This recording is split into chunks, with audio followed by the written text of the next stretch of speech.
Hey guys, what is up? Goldglove here, and I have a dual commentary beast special guest with me today. Why don't you introduce yourself to these fine people? Hey, what's going on, guys? It's your coffee addicted gamer, DrChiz, and Goldie, thank you for having me on today. This is awesome, bro. Yeah, no problem, man. I thought we would talk over one of our Call of the Community games that we got in that tournament last Sunday, and this was the first game against ThatGuyWhoCamps' team, right? Yeah. Pretty sure that's who it was. Yeah. So, my first question for you is, did you enjoy the tournament? What did you think about the tournament? I thought the tournament was great. It was a lot of fun. I'm still on a very competitive gaming high right now. Like, I want to go and just stomp more people in, like, competitive in MLG and game battles and whatnot. Yeah. I don't know about you. The tournament was great, though. I had a lot of fun, and I'm surprised how well we actually did. I know we were not a favorite pick as to how far we actually got, but we got pretty far. Yeah, we definitely did. Like, when I was picking teams, I saw that Ernie was a sleeper. I was like, alright, Ernie's an amazing player. I'll pick up Ernie. He was my first choice. And then I saw that you were still in there, and I definitely knew that you were a pretty decent player, you know. You're probably above average. And then Fwiz was telling me that DrChiz is just a monster. So that made me super happy. And then when I heard we got Fear Assassin, who was considered the best Call of Duty 4 professional in the world, I was really happy with our team, and then when we started scrimming with Assassin, I was like, alright, this team is solid, like, I feel like we have a good chance of winning things, and I think we showed that. I think we surprised a lot of people, so. Yeah, we did really good, I thought, and we even, in that last game against Onslaught, almost came back from, like, a 70-point deficit, so that tells you something right there. It's just, JCap was just on, like, steroids and stuff that game, man. It was ridiculous. Yeah, definitely. So playing, like, I know that you and I are pretty much like pub stars. We play a lot of pubs, but playing in this tournament and playing in a public match, like, what would you say is the biggest difference in playing between the two? The nades, for one thing. Like, you gotta know your nade spots, because that really makes or breaks a game. And, like, we played against, you know, people like Revan and whatnot who just are on point with their grenades. It's just retarded, because if you just, one nade can take out half or more than a team, and when you've got that respawn delay on there, that's a turning point in the game right there, because they can triple cap you if half your team is gone if they wanted to. Yeah, definitely. See, in this game, we started off really well. I remember this game. We started off this game super well. We had the two cap points, and we were playing the spawn well. We were keeping the flags, and then all of a sudden we lost it. And right here, we're getting triple capped. But I remember listening to the broadcast of this one after we played it, and everybody thought that we were gonna lose. That we were that the guy who camps, their team was just gonna destroy us. I know Fuel Up had some connection issues, but I think we ended up coming back, I think, in both of these games against these guys.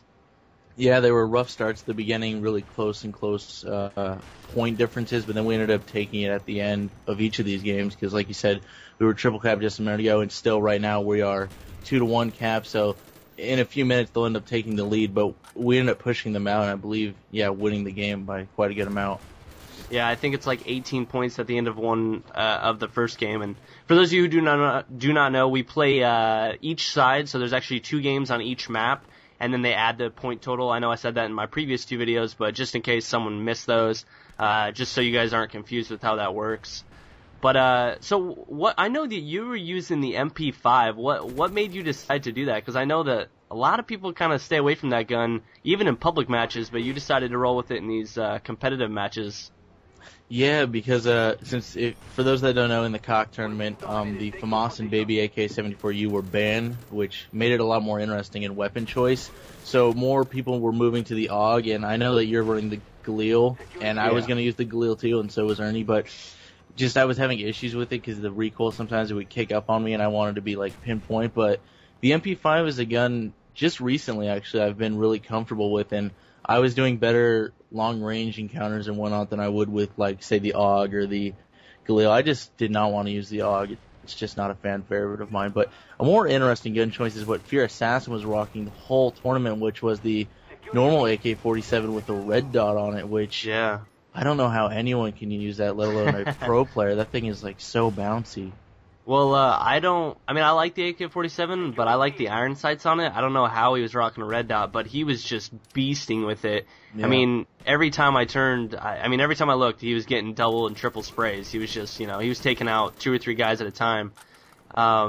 See, what I was doing was, when we were scrimming, I figured out that on this map, the Galil seemed to work best for me, and then on Summit, which was the other map that we were playing, was the, I don't know, I felt like the AUG was better for those close encounters, so that's what I was rocking on that map. But those are kind of the 2 guns that I was switching back and forth between, so... Yeah, definitely, because the AUG, especially I would run the AUG on Summit because, like you said, close encounters, that higher rate of fire is really what does people in and kills people close quarters, and that's why I wish we had played more Summit than, and you just team killed me there, good job. I'm sorry. I wish we had played more Summit because the MP5 does a lot better on that map than on firing range because there are a lot longer sights on here and a lot more open spaces, so you have to take different routes to get places. Otherwise, you'll just get owned from, like, trying to cap B while someone's in top wood. You'll just lose that gunfight MP5 versus an assault rifle every time. Yeah, definitely. I mean, I know it was unfortunate that we didn't get to play Summit more because, oh my god, I can't believe I lost that gunfight to TP. But because I felt like we did a lot better job in scrims and just in the matches that we did play on Summit. But I mean, either way, I feel like, oh my god. Jesus Christ, that just made me... Alright guys, before I was rudely interrupted by my dog because she's a piece of shit, not really, I love her. We were just finishing up this game, we ended up winning 119 to 102? 102. Yeah, so 17-point win, and this is the first game, so Chiz, thanks for coming on, and look at you, 5 caps, what a monster. I know, going negative, 9. Go me. Doesn't matter, man. That's the good thing about a competitive game. It doesn't matter what your KD, as long as you're winning the game and playing the objective, it doesn't matter, man. That's all that matters.